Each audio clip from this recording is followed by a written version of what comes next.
안녕하세요. 오늘 버스 타고 가다가 발 실수는 곧 회복할 수 있을지 몰라도 말 실수는 결코 만회할 수 없다라는 글귀를 보았어요. 이 글귀를 보니 전 시댁 사람들이 생각나서 사연을 보내요. 말로 한 사람의 자존감을 처참히 짓밟다가 결국에는 눈물 콧물 다 쏟은 전 시댁 사람들의 이야기 한번 들어보세요. 6살 된 딸아이를 키우는 30대 여성입니다.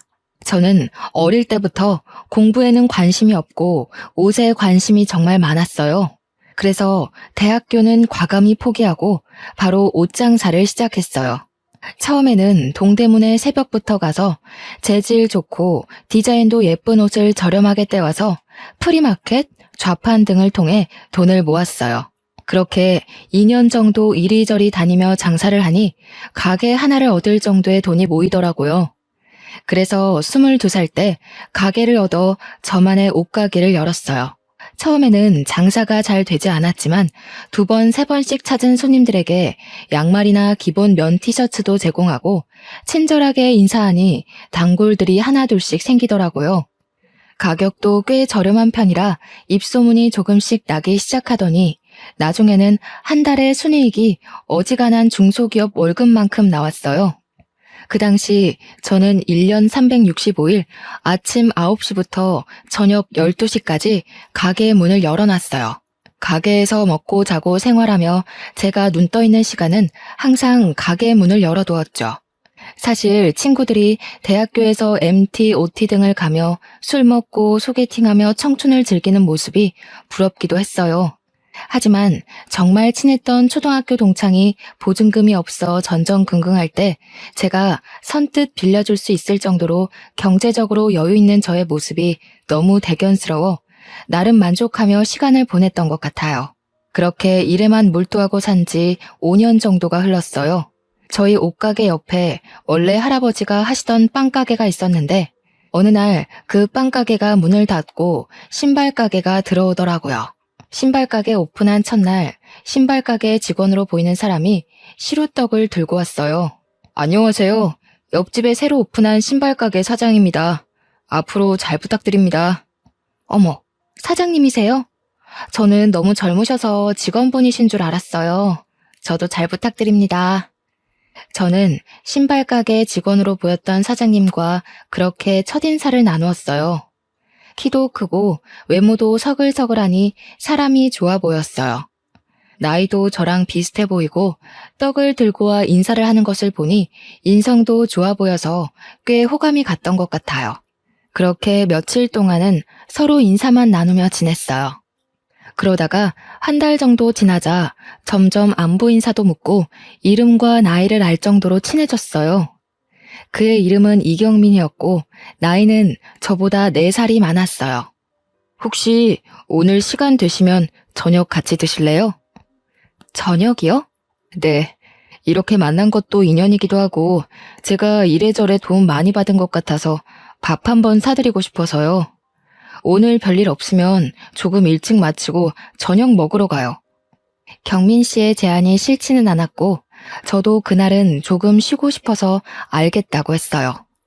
가게에 들어와 저녁 시간을 기다리는데 이상하게 가슴은 두근두근 뛰고 기분은 좋고 그러더라고요. 설레는 마음을 숨기고 경민 씨와 저녁 먹으러 근처 고깃집에 갔어요. 그곳에서 경민 씨가 살아온 이야기를 듣고 저도 살아온 이야기를 하며 서로 비슷한 점도 많고 통하는 점이 많다는 것을 알게 됐어요. 그 뒤로 종종 함께 점심과 저녁을 먹으며 많은 시간을 보냈고 오빠 동생에서 연인 사이로 발전하게 되었습니다. 우리는 사귀는 동안 한 번도 싸운 적이 없었어요. 경민 씨가 너무 착해서 항상 저의 의견을 잘 들어주며 모든 것을 다 맞춰주었거든요. 본인도 장사하느라 힘들 텐데 저의 투정도 다 들어주었거든요. 그런 모습에 반해 저는 이 남자와 결혼하기로 마음먹고 각자 집으로 인사를 드리러 가게 되었어요. 먼저 우리 집에 경민 씨와 함께 가니 부모님은 평생 일만 하고 노천으로 살 줄 알았는데 이렇게 멋진 남자친구를 만나고 있었냐며 좋아하셨어요. 우리 아이 예쁘게 봐줘서 고맙다고 언제든 결혼한다 그러면 적극 환영이라고 하셨죠. 그리고 다음 주 많이 떨리는 마음으로 경민 씨 집에 인사드리러 갔어요. 경민 씨의 부모님은 저를 반갑게 맞이해 주셨어요. 아직 결혼을 안 한 남편보다 1살 위인 형님은 조금 날카롭게 보이긴 했지만 마음은 따뜻한 사람 같았어요. 음식도 너무 맛있었고 식사 후 정리도 다 같이 하는 모습을 보며 참 화목한 집안이란 생각이 들었어요. 그리고 그런 모습을 보니 빨리 결혼을 해서 이 집의 가족 구성원이 되고 싶었어요. 서로의 집에 방문한 뒤 우리는 바로 결혼 준비에 들어갔어요. 신혼집과 신혼살림, 식장 예약에 스드메 투어까지 해야 할 일이 정말 많은데 경민 씨는 계속 표정이 뚱해져 있더라고요. 요새 무슨 일 있어? 피곤해? 아니, 왜? 우리 지금 준비할 것이 정말 많은데 얘기하면 별 관심도 없어 보이고 피곤해만 보여서 무슨 일 있는 거야? 사실 말이야. 뭔데? 이야기해봐. 우리 이제 앞으로 같이 살 사람인데 무슨 일이 있어도 같이 풀어나가야지. 안 그래? 사실 나 그동안 모아둔 돈으로는 집 사기 너무 힘들 것 같아서 코인을 투자했거든. 뭐? 코인? 그 뉴스에서 요새 난리난 그 코인? 저는 깜짝 놀랐어요. 사실 저는 주식이나 코인, 부동산에 투자하는 것에 대해 부정적으로 생각하고 있어요. 건전한 투자로 재산을 불리는 일도 있다지만 사실 제 주변에서는 다들 주식이나 코인, 부동산 투자했다가 빚만 지는 경우가 더 많았거든요. 그래서 저는 절대 어디에 투자하지 않고 열심히 일해서 차곡차곡 돈을 모아야겠다고 생각했어요. 그런데 얼마 전부터 코인이 상승세가 되면서 다들 코인을 많이 사더라고요. 저 역시 모아둔 돈도 있고 해서 코인에 투자할까 살짝 생각했지만 언제 폭락할지 모르니 투자를 하지 않았어요. 그런데 그때 경민 씨는 저 몰래 코인에 투자했던 것이죠. 그럼 얼마나 잃은 건데? 일단 내 여윳돈의 반토막. 미안해. 정말 너랑 예쁜 신혼집 살려고 만든 돈인데 이렇게 어이없게 날려서. 내가 입이 10개라도 할 말이 없다. 그런데 내 나름대로는 너랑 잘 살아보고 싶어서 그런 거니 조금만 이해해주라. 정말 미안해. 저는 사실 정말 화가 많이 났지만 그래도 저랑 같이 잘 살아보고 싶어서 그런 거라니 화를 꾹 참았어요. 그럼 우리 집이랑 혼수 장만은 어쩌지? 일단 네가 모아둔 돈에 약간 대출 껴서 집 장만하고 혼수는 내가 있는 돈 조금 보태서 사자. 정말 미안해. 근데 코인이 폭락하다가도 다시 오른다고 하니까 조금만 기다려봐. 코인 다시 오르면 바로 다 빼고 2번 다신 이런 짓 안 할게. 이미 돈이 나갔는데 어쩔 수 없지 뭐. 대신 앞으로는 절대 코인이나 주식하지 말기다. 알았지? 결국 제가 모아둔 돈으로 신혼집을 마련하고 혼수도 거의 다 제 돈으로 마련했어요. 그래도 결혼이 후회되지는 않았어요. 남자친구의 가족은 여전히 정말 화목해 보였고 그런 분들이 제 시댁 식구라면 당장 나에게 돈이 없어도 평생 행복하게 살 수 있을 것 같았거든요. 이렇게 우리는 결혼을 하고 허니문 베이비로 바로 아이가 생겼어요. 아이가 생겼지만 결혼으로 인해 많은 돈이 지출되었기에 몸이 힘들어도 꾹 참고 일을 할 수밖에 없었어요.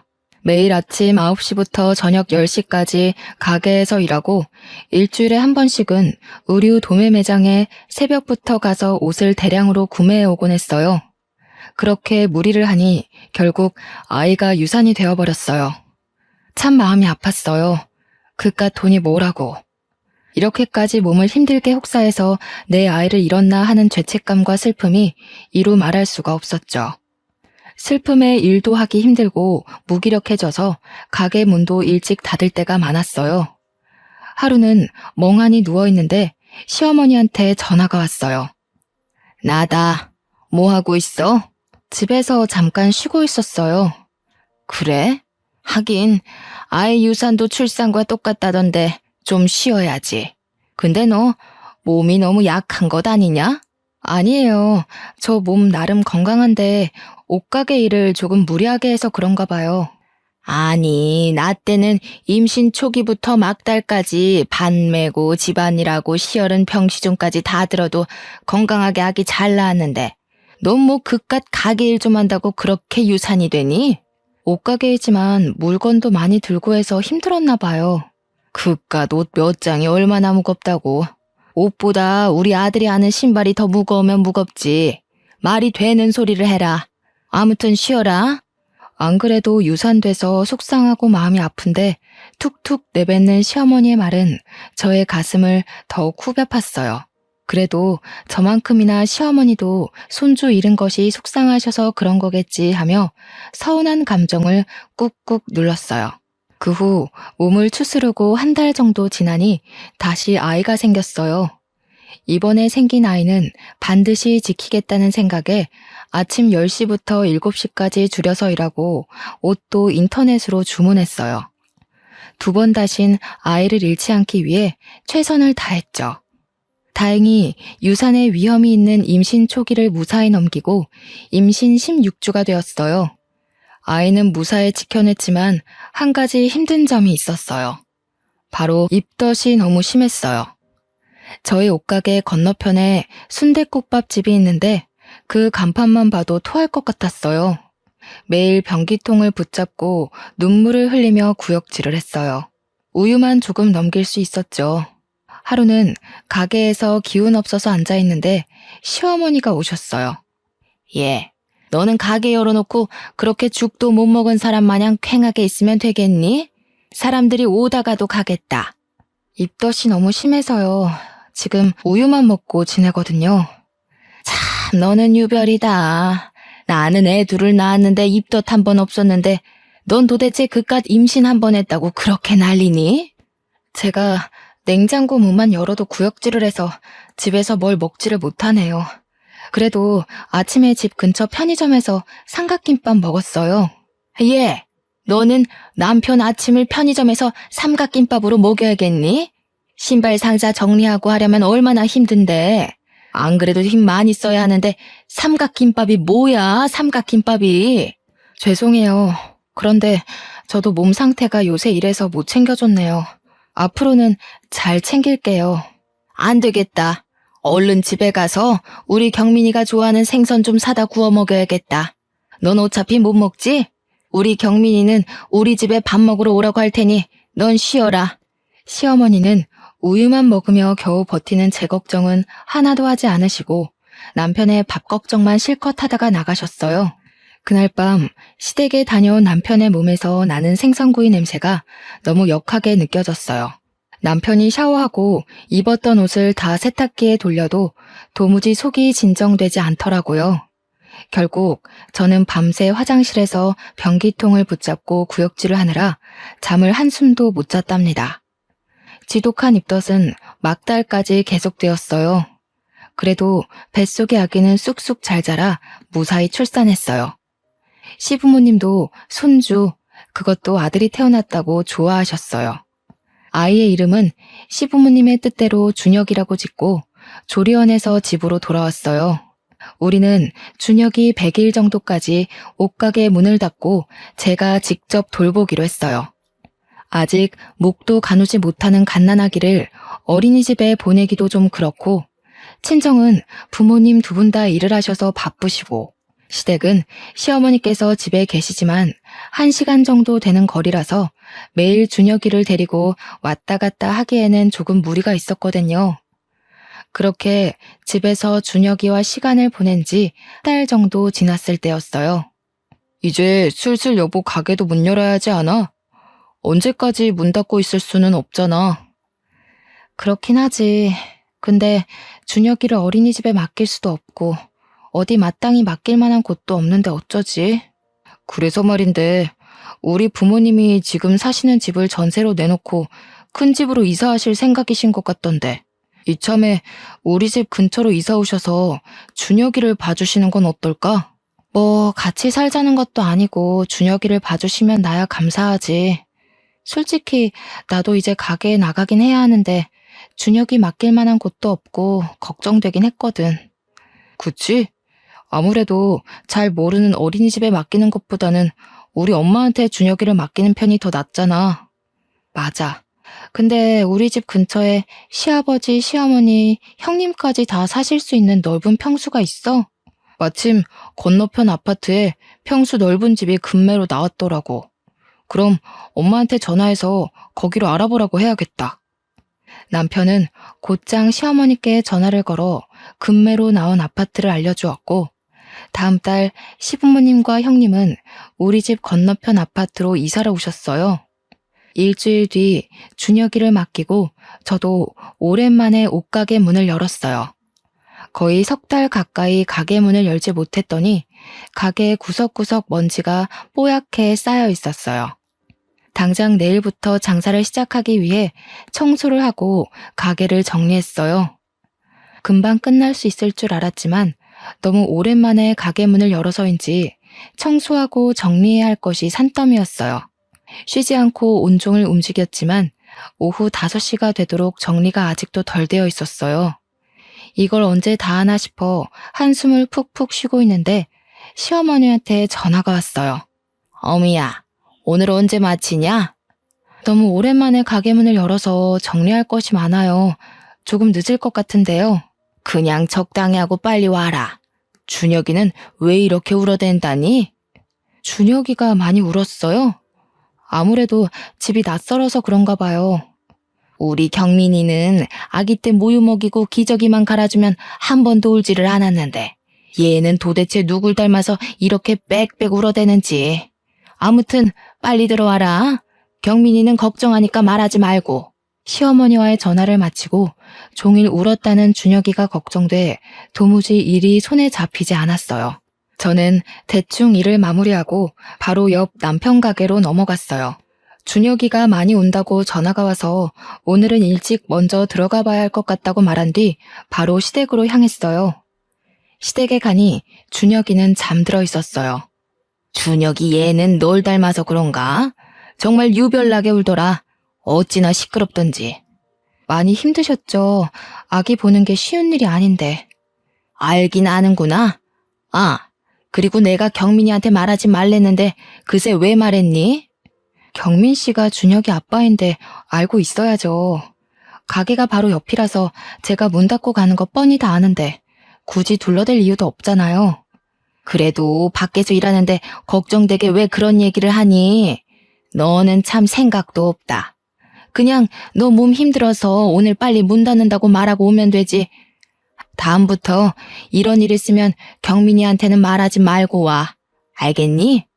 솔직히 남편만 혼자 일하는 것도 아니고 저도 같이 일하고 준혁이가 저만의 아이도 아닌데 아이가 운 사실조차 숨겨야 하나 하는 생각이 들었어요. 그래도 일단 우리 준혁이를 돌봐주셔야 제가 가게에 나갈 수 있으니 굳이 시어머니의 기분을 상하게 할 필요는 없겠다 싶어 그냥 알겠다고 하고 넘어갔어요. 그 뒤로도 가게에서 조금만 늦게 퇴근하면 시어머니는 전화로 빨리 오라고 성화하셨어요. 저도 가게 일로 바쁜데 자꾸 그러시니 짜증이 나기도 했지만 노년의 나이에 아이 보는 게 얼마나 힘드실까 싶어 최대한 시어머니의 기분을 맞춰드리려고 노력했어요. 그런데 점점 시어머니의 육아에 이해가 가지 않는 부분들이 생기기 시작했어요. 10개월 정도 되었을 때는 퇴근하고 오니 준혁이가 후라이드 치킨을 먹고 있었어요. 제가 여기에 대해서 뭐라고 하면 예전에는 5개월 때부터 밥도 먹고 나물도 먹고 했다면서 도대체 이게 무슨 문제냐고 성하셨어요. 이러한 시어머니의 육아 방식이 마음에 안 들었지만 그래도 남편을 이렇게 건강히 잘 자라게 하신 분이니 믿고 따랐어요. 그러다 준혁이가 갓 돌이 지난 어느 날이었어요. 여느 때처럼 가게 문을 열고 장사 준비를 하고 있는데 준혁이의 몸이 불덩이처럼 뜨겁다고 시어머니한테 급하게 전화가 왔어요. 저는 바로 가게 문을 닫고 남편에게로 가서 준혁이의 상태를 말한 뒤 곧바로 시댁으로 향했죠. 도착하고 저는 경악하고 말았습니다. 바로 시어머니가 준혁이의 엄지손가락을 따버렸고 준혁이는 엉엉 울고 있었더군요. 그 모습을 보는 순간 저는 너무 기가 막히고 깜짝 놀라 시어머니께 소리를 질렀어요. 어머니, 지금 준혁이한테 뭐 하시는 거예요? 원래 열날 때 손가락 끝을 따서 더러운 피를 빼주면 금방 낫는다. 그리고 너는 어른한테 말버릇이 그게 뭐니? 어머니, 제가 소리 지른 것은 죄송하긴 한데요. 어른도 아니고 어린애 손을 이렇게 맘대로 따면 어떡해요. 혹시라도 감염이라도 되면 어쩌려고요. 당연히 약국 가서 사놓은 수지침으로 소독도 다 하고 했지. 그리고 옛날에는 아기들 열나면 다 이렇게 했어. 옛날이야 병원이나 약이 많이 없어서 그랬다 쳐도 요새는 아니잖아요. 엎어지면 코다할거리에 병원 있고 약국 있는데 진료받고 해열제 먹이면 되지. 왜 굳이 집에서 해결하려고 하시는 거예요? 빨리 병원을 데려가셨어야죠. 야, 의사들보다 나이 더 먹은 내가 더 잘 알아. 이러면 금방 열이 내린다니까. 이게 다 선조들의 지혜란 말이야. 그러는 너는 왜 내가 뭘 하기만 하면 바락바락 대드니? 시애미가 그리 만만하냐? 저는 준혁이를 빼앗듯이 데리고 소아과로 갔어요. 진료를 보니 아이의 열은 돌치레인 것 같다며 당분간은 열이 날 수도 있으니 해열제 잘 먹이고 잘 보라고 하셨어요. 진료 후 집에 왔는데 남편에게서 전화가 왔어요. 우리 엄마랑 무슨 일 있었어? 엄마가 며느리 무서워서 준혁이 못 보겠다고 하시던데. 사실 준혁이가 열난다 해서 집에 왔는데 어머니가 수지침으로 다짜고짜 애 손가락을 따버린 거 있지? 그거 보고 깜짝 놀라서 나도 모르게 말이 막 나왔네. 나 어릴 땐 열나면 바로 손 따고 했어. 우리 엄마는 걱정스러워서 그런 건데 여보가 너무 예민했던 것 같아. 어머니의 마음은 나도 알지. 그런데 지금이 옛날처럼 병원 가기 힘든 것도 아니고 조금만 가면 병원인데 왜 굳이 이런 민간요법을 하시는지 솔직히 나도 답답해. 그래도 일단 우리 준혁이 봐주시는 분이니까 여보가 엄마한테 사과드려. 나 손님 오셔서 끊는다. 남편과 통화 후 비록 그 방식이 이해가 되지는 않아도 시어머니도 준혁이가 잘 되길 바라는 마음에서 그리하셨는데 제가 너무 화만 버럭낸 것 같아서 조금 죄송한 마음이 들었어요. 시어머니께 전화를 걸어 아까 화를 내서 죄송했다고 이제는 이렇게 버릇없이 이야기하지 않겠다고 사죄를 드렸어요. 사실 시어머니의 행동은 계속 이해가 되지 않았지만 그래도 어찌 됐든 우리 준혁이를 돌봐주시는 분이고 시어머니가 계셔서 제가 가게에 나갈 수 있기에 시어머니의 육아 방식에 따르고 존중해 드리기로 했어요. 그렇게 1년이 지났어요. 여전히 준혁이는 시어머니의 손에 맡기고 옷가게로 매일 출근을 했어요. 예전만큼은 아니었지만 먹고 사는데 지장이 없을 정도로 매출이 나오기 시작하며 생활의 안정을 찾을 즈음 매장 옆에 큰 공사를 시작하더니 커다란 패션 아울렛이 들어섰어요. 그곳은 옷의 종류가 다양하고 저렴해서 사람들이 많이 몰렸어요. 제가 봐도 옷을 사려면 소규모 가게인 제 가게보다는 패션 아울렛으로 갈 것 같더라고요. 점점 손님들은 줄고 급기야 하루 매출 0원을 찍는 날도 종종 생겼어요. 점점 손님은 줄고 팔지 못한 옷들이 쌓여가기 시작했어요. 매출이 없다고 해도 꾸준히 가게 월세나 전기세 등의 유지비는 들기에 급기야 마이너스가 되었어요. 가게 문을 닫아야 할 지경에 이르렀지만 그래도 20대의 청춘을 바친 작은 가게를 폐업하기는 싫어 꾸역꾸역 운영하다가 결국 큰 빚을 떠안게 되었어요. 어쩔 수 없이 가게 문을 닫았는데 이미 생긴 큰 빚은 도무지 제 선에서는 해결하기 힘들 것 같아 남편에게 여윳돈 좀 받아서 해결할 마음으로 이야기를 나눴어요. 여보, 미안한데 혹시 여윳돈 좀 있어? 왜? 사실 지금 가게에 빚이 너무 많아서 너무 힘들어. 혹시 여윳돈 있으면 조금 나 좀 빌려주면 안 될까? 그동안 신발 가게 하면서 모아둔 돈 있잖아. 사실 지금 돈이 없어. 왜? 신발 가게는 장사 꽤 잘 됐잖아. 몰라 아무튼 없어. 진짜 한 푼도 없어. 그동안 제가 옷가게에서 번 돈으로 생활했고 남편은 신발 가게에서 번 돈을 모아 나중에 급한 일이 있을 때 쓰자고 했었거든요.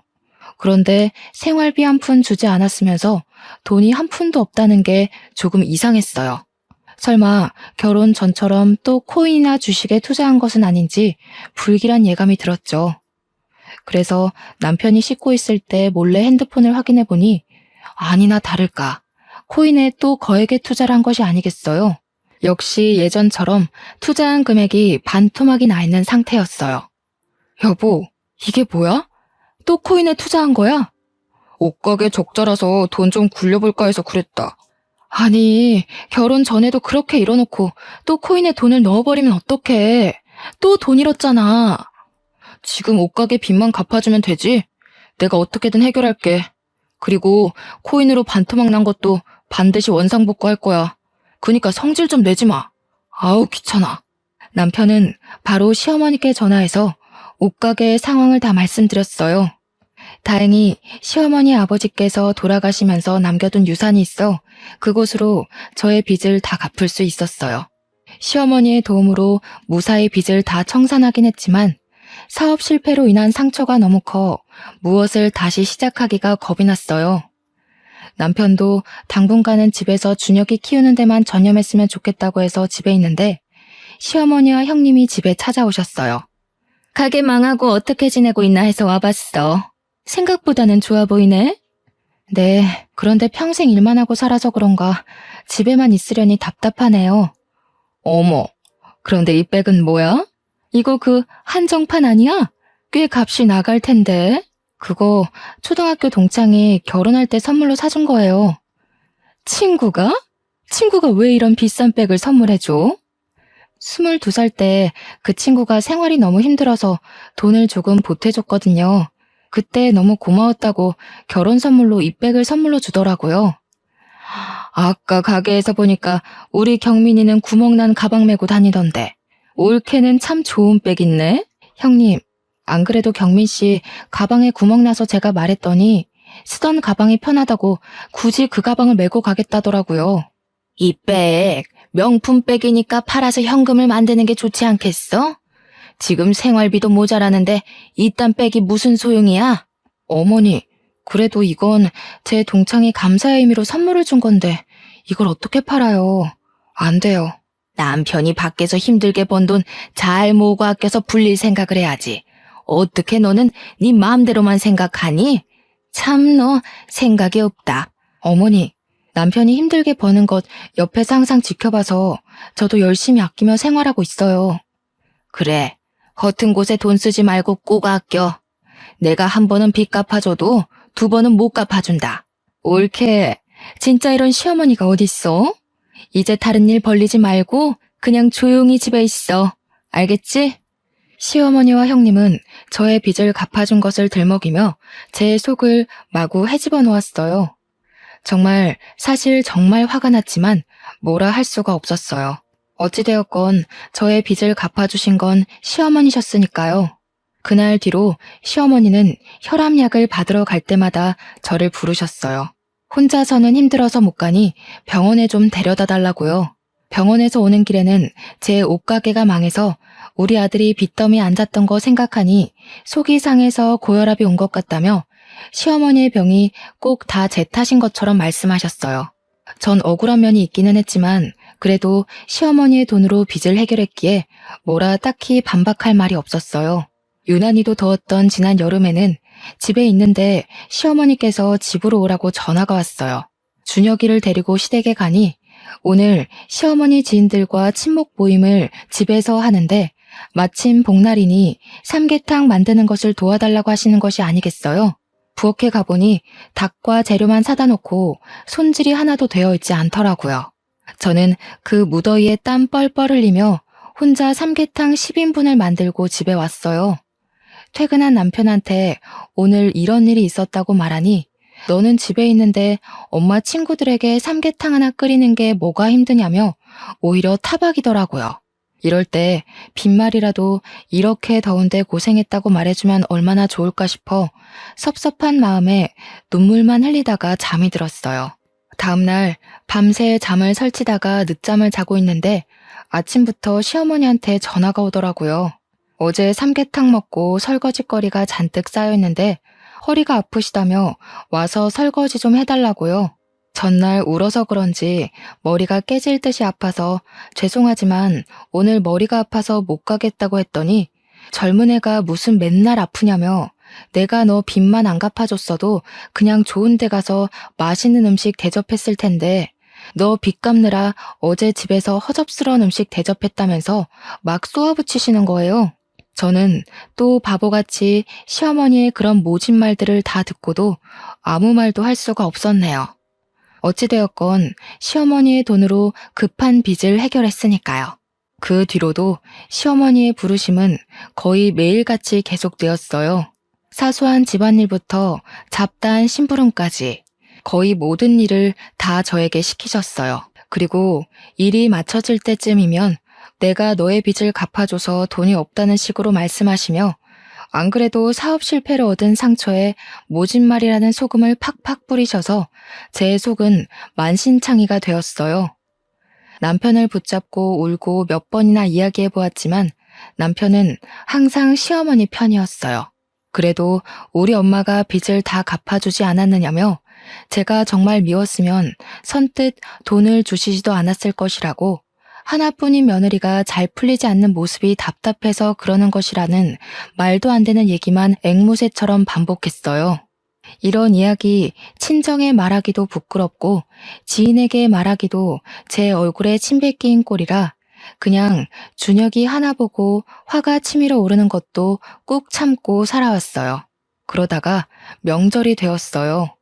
저희 친정엄마는 명절을 맞이하여 시댁에 가는 저에게 화장품 3세트를 건네시며 시부모님과 형님에게 드리라고 하셨어요. 나름 금가루도 들어가고 꽤 비싸 보이는 제품이었죠. 어머니, 아버지, 형님, 저희 엄마가 명절이라고 화장품 준비했어요. 보내주신 것이니 잘 쓰긴 하겠다만 솔직히 화장품 난 별로던데. 이거 딱 봐도 싸구려네. 아니, 피부 트러블이라도 나면 어쩌려고 이런 화장품을 보내셨대? 나도 화장품 잘 안 쓰는데 이거 사돈한테 미안해서 어쩌나. 참 쓸데없는데 돈 쓰는 것은 엄마나 딸이나 똑같네. 화장품 버리기도 힘든데 왜 이런 걸 사셨대? 그러게나 말이다. 딸은 사업 망해서 내 돈으로 빚 갚아. 엄마는 쓸데없는데 돈 써. 너희 친정은 참 돈 관리를 못하는구나. 에이, 다들 그래도 너무하네. 장모님이 생각해서 보내신 건데 그래도 한번 써봐. 금가루도 들어가고 좋아 보이네 뭐. 어찌 됐건 보냈으니 잘 쓰긴 하마. 옆집은 사돈이 한우를 보냈다던데 우리도 그런 거나 보내지 쓸데없는 화장품은 무슨. 엄마가 고심해서 고른 선물을 보시며 다들 좋지 않은 소리를 하시니 기분이 상했지만 명절이기도 하고 시어머니의 돈으로 빚을 갚은 것이 틀린 말도 아니니 뭐라 할 수가 없었어요. 예, 이번 명절에는 우리 음식을 만들어서 먹자. 그래도 명색이 명절인데 음식을 해야 하지 않겠니? 원래 저희 시댁은 명절 때 제사가 없고 그냥 우리끼리 서로 좋아하는 것을 시켜 먹었어요. 괜히 요리하며 일 벌리면 누군가는 분명 힘들어져서 명절이 싫어진다고요. 그런데 갑자기 저에게 올해는 음식을 장만하자는 것이에요. 엄마, 무슨 음식을 장만해? 우리 원래 매년 시켜 먹었잖아. 너는 맨날 일하니까 쉬고 나랑 네 마누라가 요리하면 돼. 가만히 있자. 시아버지는 김치전 좋아하고 우리 딸은 육전을 좋아하고 우리 아들은 배추전을 좋아하니까 이 3개 다 해서 먹자. 무슨 부침개를 3개나 만들어. 그냥 하나만 만들어. 나 배추전 안 먹어도 돼.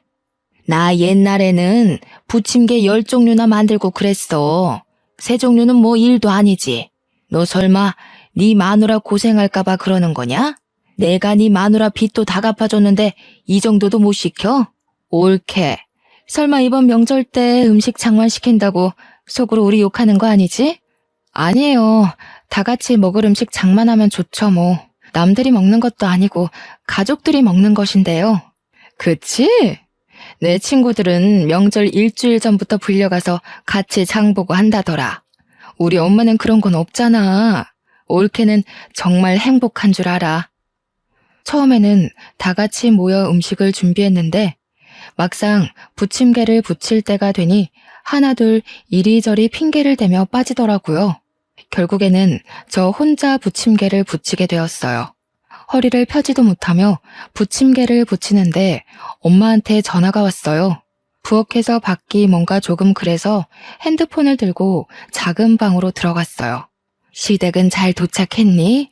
화장품은 드렸고? 다들 고마워하셔. 지금 전 부치는 중이야. 매년 음식 안 한다더니 올해는 음식장만 하나 보네. 고생하겠네. 열심히 해. 엄마가 전화를 끊으려는 순간 시어머니가 작은 방 문을 벌컥 열고 들어오셨어요. 너 부침개 부치다 말고 여기서 뭐 하냐? 엄마한테 전화가 와서요. 명절에 시댁에 왔으니 일이나 할 것이지 통화는 무슨. 잠깐 핸드폰 줘봐. 너희 엄마랑 통화 좀 하게. 시어머니는 제가 들고 있던 핸드폰을 빼앗다시피 했어요. 사돈, 화장품 받았어요. 감사해요. 그런데 무슨 쓸데도 없는 화장품이에요. 옆집 사돈은 하늘을 보내왔던데. 핸드폰 너머로 엄마의 목소리가 어렴풋이 들리는데 많이 당황한 목소리셨어요. 우리 며느리가 얼마 전에 사업 실패해서 진 빚 제가 다 갚아준 거 아시죠? 제가 이렇게나 우리 며느리 딸처럼 생각해요. 그런데 며느리도 그러더니 우리 사돈도 쓸데없는 곳에 돈 잘 쓰시네요. 그래서 오전 여전이라는 말이 있나 봐요.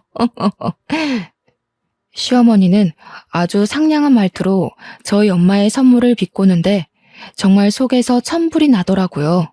그 소리를 듣고 엄마가 뭐라고 얘기하려고 하시는데 시어머니는 이제 바쁘다고 전화를 뚝 끊어버리시는 거예요. 기껏 생각해서 선물을 준비한 엄마의 성의를 무시한 것도 모자라 엄마에게 전화로 막말까지 하는데 더는 가만히 있을 수가 없었어요. 저는 그 자리에서 앞치마를 벗어던지고 챙겨온 짐을 싸기 시작했어요. 얘, 너 지금 뭐 하는 짓이냐?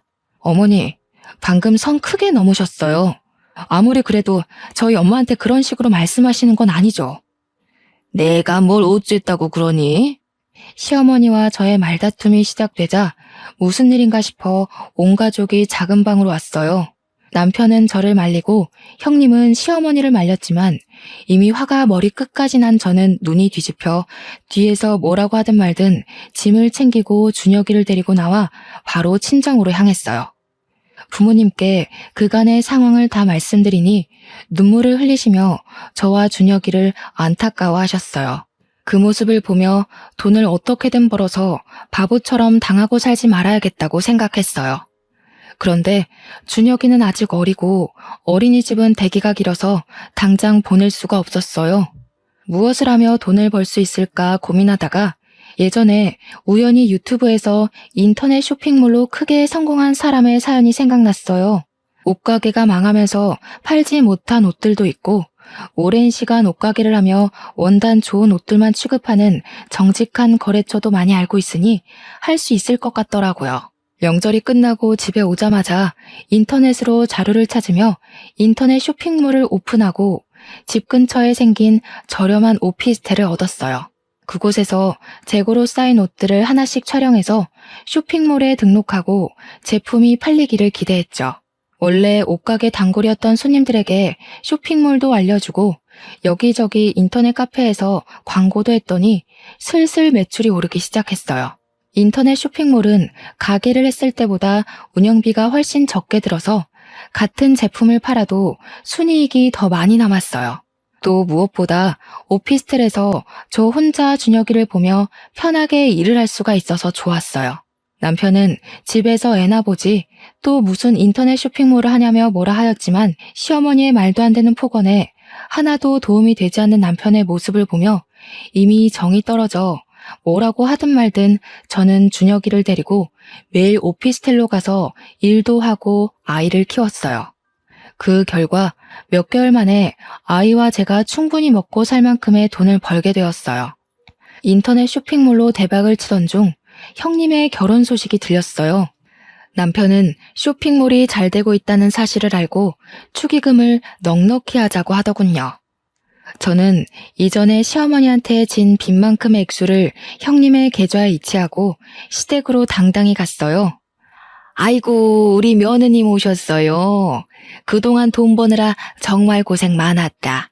역시 우리 며느님은 야무져서 무슨 일이든지 잘할 줄 알았다니까. 옳게, 무슨 축의금을 이렇게나 많이 보냈어. 어쨌든 정말 고마워. 그래, 인터넷 쇼핑몰이 그렇게 바쁘다면서? 네, 가게와 다르게 운영비가 적게 들어서 마진이 많이 남네요. 어떻게 그렇게 인터넷으로 할 생각을 했어? 역시 젊은 사람들은 참 대단해. 아니지, 우리 며느님이 대단하신 거야. 빚지고 돈 없을 때는 그렇게 너의 빚을 내가 다 갚았다며 생색내던 시어머니가 제가 돈을 많이 벌게 되자 며느님 하며 얘기하시는데 정말 앞과 뒤가 다른 모습에 기가 차더라고요. 그래도 족쇄같이 묶여있던 시어머니의 빚을 드디어 갚고 나니 속이 다 후련했어요. 형님의 결혼식 후 일주일 정도 지나고 신혼여행을 다녀온 형님이 저에게 가방을 선물해 주셨어요. 형님이 건넨 가방을 보니 예전 명절 때 엄마가 화장품을 선물했을 때 온갖 말로 모욕을 준 것이 생각났어요. 순간 저는 형님과 시어머니께 똑같이 해야겠다고 생각했어요. 어차피 제가 금전적으로 어느 정도 안정되면 이렇게 앞과 뒤가 다르고 힘들 때 말로 자존감을 내리깎아버리는 이딴 집구석과 언젠가는 헤어져야겠다고 다짐했거든요. 그때가 지금이다 싶었어요. 형님, 저 생각해서 가방을 사오신 것은 너무 감사한데요. 어디서 이런 촌티 풀풀 내는 가방을 사오셨어요? 뭐라고? 내가 잘못 들었나? 촌티라고? 네, 잘 들으셨네요. 촌티요. 색감이며 재질이며 뭐 하나 빠질 것이 없이 촌티가 풀풀 나요. 쪽팔려서 이런 거 어떻게 들고 다녀요? 분리수거함에 넣어야겠네. 얘야, 그래도 너 생각해서 가방 사왔는데 이건 아니지 않니? 그래, 누나가 여보 생각해서 가방 사왔는데 날 생각해서 사왔으면 좋은 걸 사왔어야지. 시어머니, 형님, 남편 다들 나 생각하는 척하면서 은근히 비꼬더라. 얘야, 무슨 말을 그리 섭섭하게 하니? 내가 너 미워했으면 너 빚 갚아줬겠어? 그놈의 빚. 그래서 형님 결혼식 때 그 빚 다 갚았잖아요. 그리고 말 나와서 말인데 그 빚 갚아줬다고 그렇게 요새 떨고 친정엄마한테도 안 좋은 소리하고 어떻게 그래요? 내가 언제 안 좋은 소리를 했다고 그러니? 저번 명절 때 엄마가 선물로 드린 화장품 쓸데없다며 대놓고 뭐라고 하셨잖아요. 어머머, 내가 언제 그랬다고 그러니? 시어머니는 그때 있었던 일들을 딱 잡아떼시며 아니라고 부인했어요.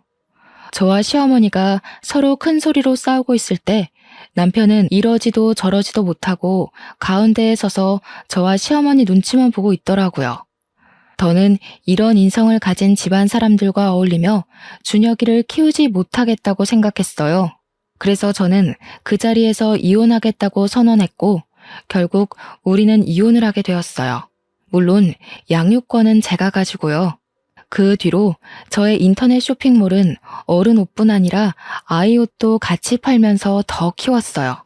다행히 아주 잘 돼서 매출이 2배나 오르며 이전보다 훨씬 더 여유 있는 삶을 살고 있어요. 이렇게 제가 승승장구할 동안 전 남편은 신발 가게가 망해서 빚더미에 앉았고 전 형님은 제가 준 축의금으로 주식 투자했다가 상장 폐지돼서 다 잃었다더라고요. 얼마 전에는 다들 제 앞에 와서 다시 합치자고 그동안 막말하고 모른 척해서 미안하다고 무릎 꿇고 싹싹 빌더라고요. 그때 전 형님이 예전에 엄마의 화장품을 보며 돈을 쓸데없이 쓰는 것은 모전여전이라고 했던 일이 생각났어요. 그래서 이 집은 투자해서 망하는 것이 내력인가 보다고 비꼬아주었답니다. 자신이 뱉었던 말 그대로 돌려받고 축 처져서 나가는 모습이 얼마나 꼬시던지요. 이렇게 저의 결혼 생활은 마침표를 찍었지만 이를 통해 한 가지는 확실히 배웠어요. 자신이 뱉은 말은 그대로 다시 부메랑이 되어서 돌아오니 자나깨나 말조심을 해야 한다고요. 그래서 요새는 좋은 말만 하려고 노력하고 있어요. 아, 마지막으로 제가 세상에서 가장 사랑하는 남자인 준혁이에게 한마디 하고 싶네요. 온전한 가정을 만들어주지 못해 미안하지만 아빠의 그늘이 너에게 느껴지지 않도록 엄마가 최선을 다할게. 말로 표현할 수 없을 만큼 사랑하고 건강하고 멋지게 잘 자라줘서 너무 고마워. 지금까지 저의 기나긴 사연을 들어주셔서 너무 감사합니다.